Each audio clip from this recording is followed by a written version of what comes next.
what we are celebrating actually is Earth Month.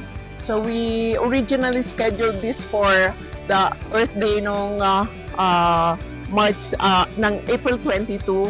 So kaya lang, diba, it's the middle of the week, so we usually have a bigger crowd during weekends. This is also in conjunction with the sustainability fair, and we dubbed this as recyclable collection event.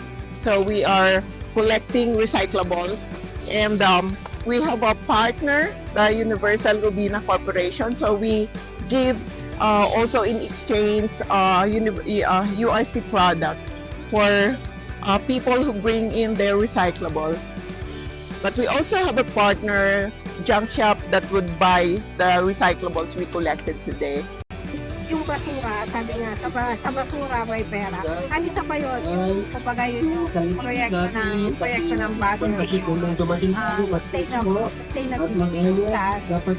mabawasan yung basura. Sa laki ng binabayad ng gobyerno namin sa paghahakot ng basura, isa ito sa pamamaraan ng aming organization, Women's Organization of Nakikita na makatulong sa city para mabawasan yung pagbabayad natin sa paghahakot ng basura. Isa yun sa pakikita ng aming organization sa pasyudad ng Baguio para hindi lang kami isang masasabing organization sa organization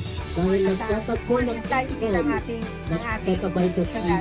tapos sa basurang ito hindi na natin ibabayad pa sa trap para kakutin pa saan ito pwede natin i-recycle para mapakinabangan po pati mag-plastic ulit mag-papel ulit na magagamit po natin sa susunod pang pangailangan natin.